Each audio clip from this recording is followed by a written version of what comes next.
ब्रह्मांड के अनंत विस्तार से लेकर पृथ्वी की सीमित परिधि तक हर चीज अपने केंद्र की ओर आकर्षित होती है।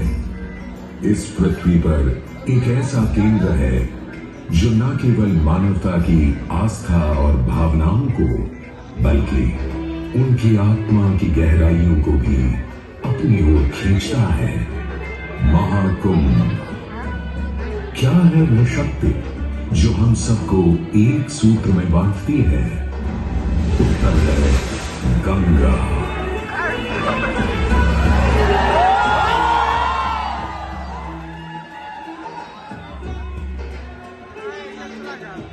किंतु गंगा क्यों?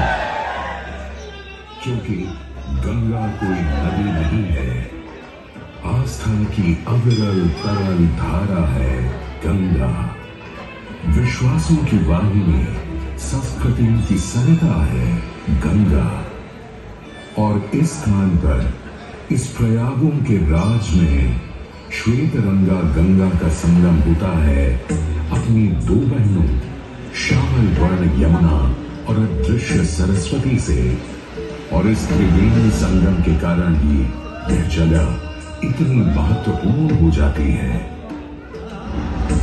गंगा के उद्गम के बारे में जो पौराणिक कथा प्रचलित है वो बड़ी ही रोचक और मनमोहक है।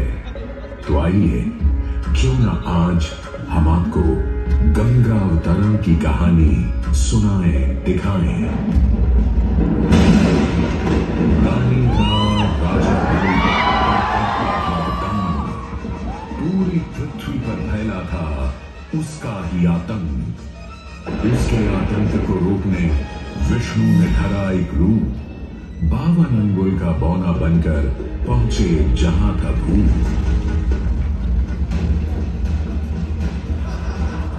सारे दरबारी बौने ब्राह्मण पर हंसे, पर बाली ने जब उसे दान मांगने को कहा तो उसने कुटिया बनाने को केवल 3 पग भूमि मांगी। पर जब बौने ब्राह्मण ने भूमि नापनी शुरू की तो जैसे भूचाल दिया गया। वामन ने पहले पग में पूरी धरती नाप ली और अगले कदम से स्वर्ग। ब्रह्मा जी ने भगवान विष्णु के चरण धोकर उस जल को अपने कमंडल में भर लिया। और अब वामन अवतार ने अपना तीसरा पग बलि के सिर पर रख उसे पाताल लोक भेज मुक्ति दे दी।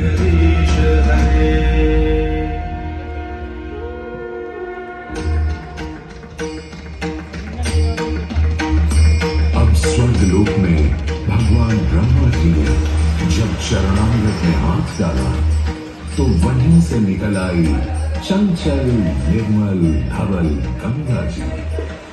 पवित्रा किंतु चंचला, आज से तू मेरी पुत्री और नाम तेरा गंगा।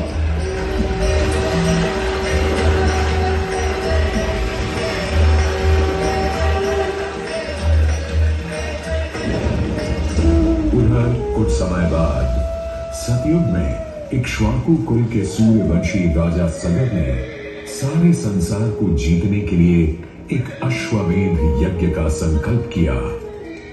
सुने सुने सुने, सब सुने, यह चिन्हित पूजित धवल अश्व जहां भी जाएगा वो भूमि राजा सगर की मानी जाएगी। यदि किसी ने इस अश्व को रोका या पकड़ा तो उसे सगर के 60,001 पुत्रों और उनकी लक्षाधिक सेना का सामना करना पड़ेगा।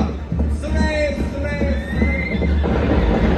भूलोक में सगर का अश्व अजेय अपराजेय बढ़ता जा रहा था और स्वर्ग लोक में बढ़ती जा रही थी देवेंद्र इंद्र की दुविधा। डरकर वो अश्व को रोकने की युक्ति लगाने लगे। इंद्र ने राजा सगर के उस घोड़े को चुरा लिया और छल से महर्षि कपिल के आश्रम में बांध दिया।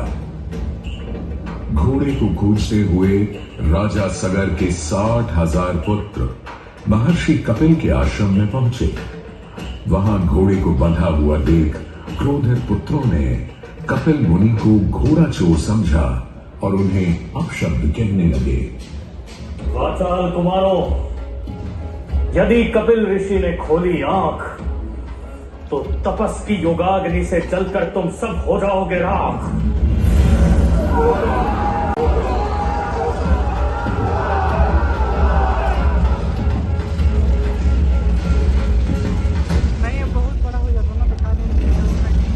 उधर सगर थे चिंतित, न अश्व का पता था न पुत्रों का कोई समाचार।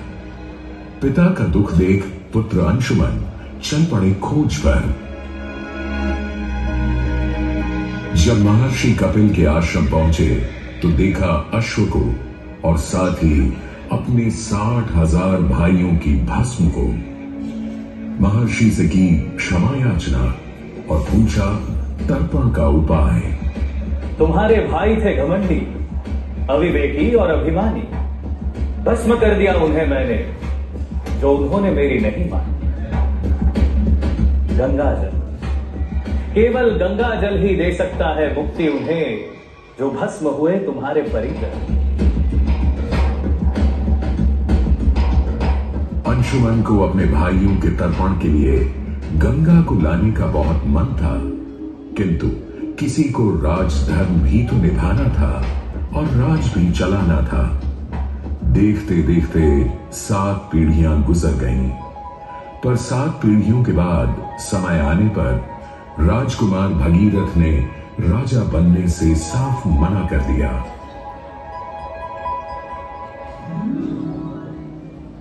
क्षमा कीजिए, क्या ये आवश्यक है कि राजा का बेटा ही राजा बने? मैं पहले तपस्या करूं और फिर ब्रह्मा से गंगा को मांग कर पृथ्वी पर ले आऊं और फिर उनके पावन पवित्र जल से अपने 60,000 पूर्वजों का तर्पण करूं। पल, दिन, वर्ष बदले, ऋतुओं की हवा बदली, नदियों के किनारे बदले, किंतु नहीं बदला भगीरथ का संकल्प, गंगा अवतरण।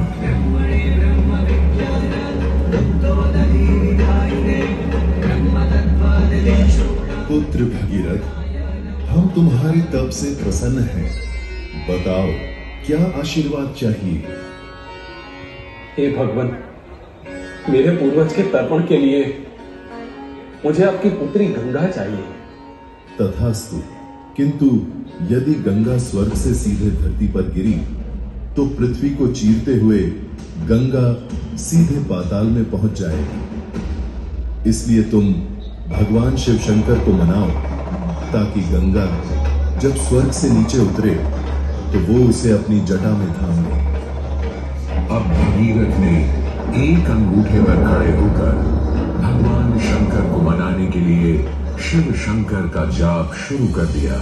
जय मन भावन जय पतित पावन शोक निशामन शिव शंभो विपद विहारम अधम उद्धारण सत्य सनातन शिव शंभो सहज वचन हर जल जन वर धवल वरंकर शिव शंभो। कोई भी वर मांग लो आज। जब गंगा स्वर्ग से धरती पर गिरे तब आप बीच में उन्हें अपनी जटाओं में सांध ले, नहीं तो पूरी पृथ्वी नष्ट हो जाएगी।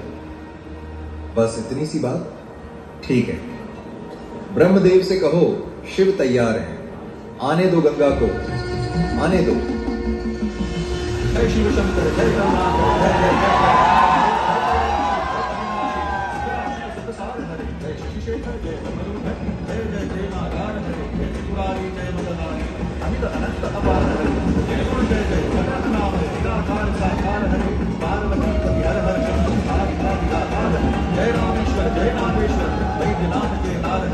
मल्लिकार्जुन सोमनाथ जय महाकाल ओंकार हरे देवकेश्वर जय विश्वेश्वर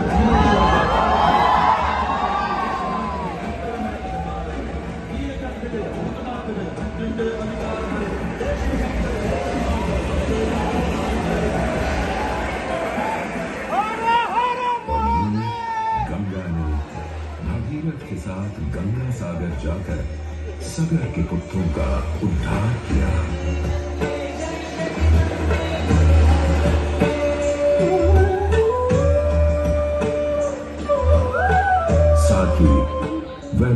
की सबसे महत्वपूर्ण नदी बन गई, जिसका भारत के जीवन में धार्मिक, आर्थिक, सामाजिक, ऐतिहासिक अभिदान अनंत है।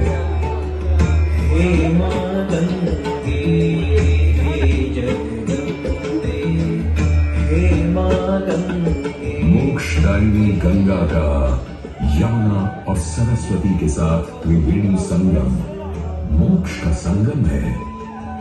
प्रत्येक 12 वर्षों में यह महाकुंभ का स्नान करता है सर्व सिद्धि प्रदान और देता है मोक्ष का वरदान।